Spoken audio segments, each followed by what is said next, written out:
What if the perfect life you built with the person you loved most turned out to be a lie? That was my reality. A story of trust shattered. A betrayal so deep it threatened to take everything from me, my family, my dignity, my very sense of self. But I wasn't going to let them win. Not Tiffany, not Stan. What started as heartbreak turned into a calculated plan for survival and justice. With every move I made, I reclaimed control, piece by piece, until I wasn't the victim anymore. This is the story of how I turned their betrayal into my greatest triumph. But be warned, revenge has a price.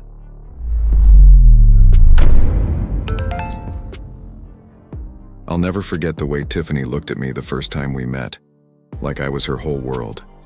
Everything about our life together felt effortless, as if the universe had aligned just for us. We had a beautiful daughter, Jenny, who lit up. Our lives and every moment together felt like a scene out of a movie. Late-night talks, shared dreams, and laughter filled our days. I couldn't have imagined a better partner to navigate life with. Our home became a sanctuary, a place of comfort and love. Tiffany's touch had this way of calming me, and Jenny's giggles echoed like music through our halls. We built traditions, made promises, and created memories that seemed unshakable. I was living a dream I never thought I deserved. But now, looking back, it's almost painful to recall those moments. They were so perfect, so innocent. It's funny how hindsight sharpens the details. I wonder if I missed something back then. Some crack in the foundation, some shadow in her smile. Did I mistake harmony for permanence? Did I ignore the tiny shifts, too caught up in the dream to notice? And yet, that happiness feels like a distant echo now. Something changed, but I couldn't have guessed what was coming. It's like standing on the edge of a cliff without realizing the ground beneath you is crumbling. Little did I know. My perfect life wasn't as solid as I believed. At first, it was subtle, so subtle that I brushed it off as nothing. Tiffany began wearing outfits that felt different, bolder, flashier. She'd say it was just a new phase, a way to rediscover herself. Who was I to question her? But then, the little things started piling up. Fewer shared laughs, more quiet, dinners. It was like she was drifting away step by step without even realizing it, or maybe she did. I can't pinpoint when I first felt the knot in my stomach tighten. Maybe it was when her phone started pinging at odd hours, or when she started working late more often than usual.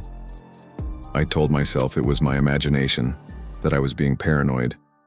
But deep down, a voice whispered that something was wrong. Even Jenny noticed. "Why is Mommy always busy?" she'd ask, her innocent eyes searching mine for answers I didn't have. I tried harder, planned surprise dates, cooked her favorite meals, but nothing seemed to bring her back. I felt like I was trying to hold water in my hands, watching it slip through my fingers no matter how hard I tried. Now, in hindsight, it's almost laughable how blind I was. Those signs were practically neon lights flashing in my face. But love does that to you, doesn't it? It makes you believe in the impossible, in people who no longer believe in you. I ignored the signals, hoping I was wrong. I wasn't. It happened on a Tuesday of all days. Ordinary, uneventful, until it wasn't. Tiffany came home late, her expression colder than I'd ever seen. She didn't dance around it or try to soften the blow. "I've been seeing Stan," she said, her voice flat, as if it was just another update about her day. My heart sank so fast it felt like I couldn't breathe. I laughed, an empty, bitter sound that even surprised me. Was this a joke? But her silence confirmed it wasn't. Then came the real twist. "Things are going to be different now," she added, as if she had the right to dictate the ruins of our life. Rules, guidelines. She had already destroyed everything, and now she wanted control of the aftermath. Shock turned to anger, but anger gave way to a strange, hollow numbness. I couldn't process it all at once. My mind clung to Jenny, to the life we'd built, to the love I thought we shared.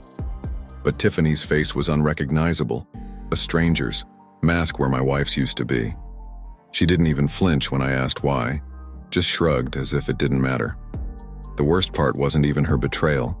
It was realizing how small I'd become in her world, like a relic she'd outgrown. I was being edged out of my own life, and she made it clear that Stan wasn't just part of the equation, he was rewriting it. Stan didn't waste time making his presence known. He wasn't just the man Tiffany had chosen, he was the one calling the shots now. I could see it in his smug demeanor, the way he looked at me like I was nothing more than an obstacle he had to clear. "Stay out of our way," he warned one evening, his tone as sharp as a blade. At first, I didn't take him seriously. But Stan wasn't just another guy. He had influence, resources, and worst of all, he had Tiffany wrapped around his finger. Suddenly, little things started happening. Subtle, almost imperceptible. Job opportunities vanished, friends distanced themselves, and whispers followed me wherever I went. Stan was tightening his grip, and I felt it. It wasn't just intimidation, it was calculated. He wanted me to feel powerless, like a pawn in his game. I caught glimpses of his manipulations in Tiffany's behavior, in the way she spoke to me as if I were disposable. And Jenny, my sweet Jenny. Even she was becoming a tool in his twisted narrative. I started to see the bigger picture. This wasn't just about a love affair, it was about control. Stan wanted to erase me, to claim the life I had built as his own. But I wasn't about to let that happen. I had to find a way to fight back, even if it meant playing his game. Spent countless nights staring at the ceiling, my mind racing through every possible way to turn the tables. I felt like a prisoner in my own life, shackled by Stan's arrogance and Tiffany's betrayal. But one night, as the clock ticked past midnight, a thought crept into my mind. Dark, uninvited, but impossible to ignore. If they wanted to ruin me, what was stopping me from striking first? Revenge wasn't just an idea, it became my obsession. I started piecing together fragments of information, habits, routines, vulnerabilities. Tiffany's vanity was my first clue. Her creams, her lotions, little indulgences she couldn't go without. It was almost poetic how something so trivial could become the key to dismantling their charade. I knew I couldn't act impulsively. If I made one wrong move, it would all backfire. So I planned, every detail calculated to perfection. The substances I chose weren't lethal, but designed to wreak havoc over time. It wasn't about ending them. It was about making them feel the chaos they had unleashed on me. Even as the plan took shape, I wrestled with doubt. Was this who I had become? But every time I saw Stan's smug face or heard Tiffany's dismissive tone, the answer became clearer. This wasn't just revenge, it was survival. And as the pieces fell into place, I felt something I hadn't felt in months. Control. The first time I tampered with her cream, my hands shook so badly I nearly dropped the jar. My heart was pounding in my chest, a mixture of fear and adrenaline, coursing through me. This was it. The moment I crossed the line, there was no going back. But then I thought of Stan, his smug grin, and Tiffany's cold indifference. That steadied my hands. It was a delicate process, more intricate than I expected. I had to ensure everything looked untouched. A small dose here, a subtle adjustment there. Nothing obvious, nothing traceable. Each time I finished, I felt a strange mix of triumph and guilt. But guilt, I reminded myself, was a luxury I couldn't afford. Not now. The first signs were subtle. Redness, a small rash she brushed off as nothing. I kept my distance, played the concerned husband, and acted as if nothing had changed. But inside, I was watching every reaction, every grimace she tried to hide. It was working. Slowly. But it was working. Still, every moment felt like a gamble. I knew the risks, knew how easily this could all fall apart. But with each passing day, I became more certain of one thing. They had underestimated me.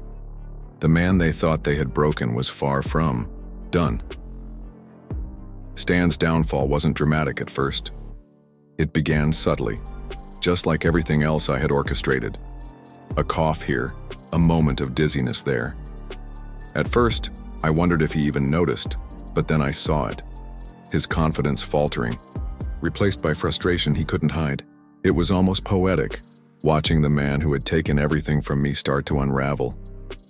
It all came to a head at a high-profile event, a fundraiser Tiffany had bragged about for weeks. Stan was the star of the evening, or at least he was supposed to be.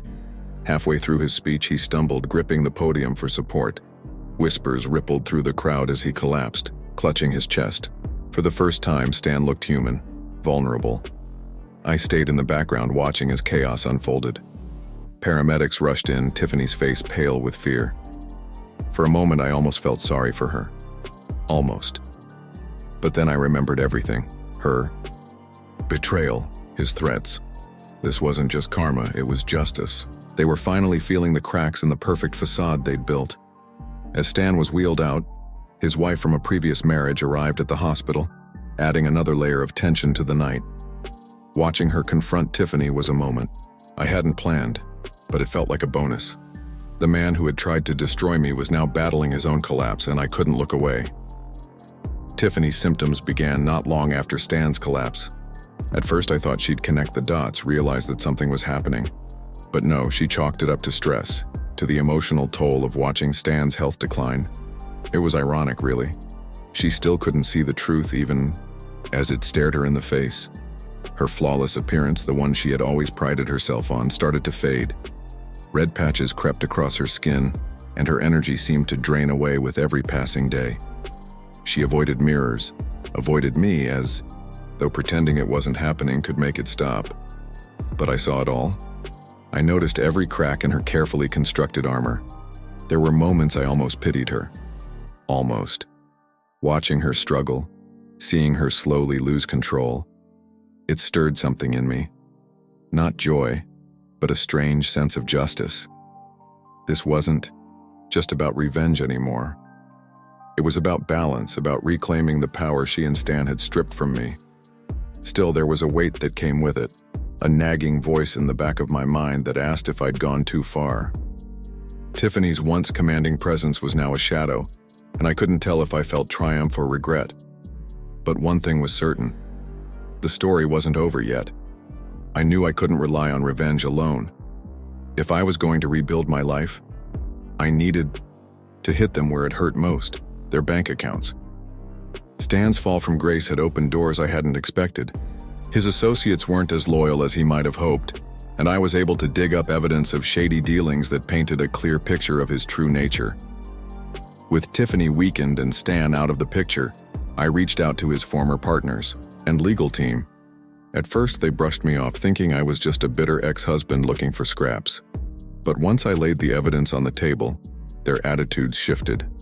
Suddenly, I wasn't someone to ignore. I was a threat they had to appease. The negotiations were intense, filled with veiled threats and desperate counteroffers, but I had leverage and I wasn't afraid to use it. In the end, they agreed to a settlement that left me with more money than I'd ever dreamed of. It wasn't about the cash, though. It was about proving that I wasn't the victim they'd written me off as. The victory felt hollow at first. I had won, but at what cost? Still, as I looked at Jenny, knowing I could now provide her with the future she deserved, it started to feel worth it. Tiffany and Stan had tried to tear me down, but they'd only made me stronger. The house felt emptier now, quieter. Tiffany was gone, her presence reduced to a ghost of memories that lingered in the corners. For the first time in what felt like forever, I had space to think, really think. The chaos had settled, leaving me to face the consequences of everything I'd done. Jenny's laughter was the only thing that kept me grounded, reminding me why I'd fought so hard in the first place. I wasn't proud of everything that had happened, but I couldn't deny the sense of closure it brought. Stan's downfall, the settlement, it all felt like justice served, even if the path to get there had been far from clean. Yet there were moments when the weight of my choices crept in, making me question how far I'd gone for revenge. But as I watched Jenny thrive, I knew I had made the right decision. My focus shifted entirely to her, to creating a life where she felt safe, loved, and protected. She deserved a future free from the shadow of Tiffany's betrayal and Stan's manipulations. That was my new mission, my way of rebuilding what had been broken. Though the scars of the past still lingered, they became reminders of what I'd overcome. Life wouldn't ever be the same, but maybe that was okay. It was time to move forward, to leave the wreckage behind and focus on what truly mattered. For Jenny and for myself. Keep watching our stories by clicking on one of the videos that appear on the screen, and don't forget to subscribe to the channel and turn on notifications to be alerted about new videos. See you next time.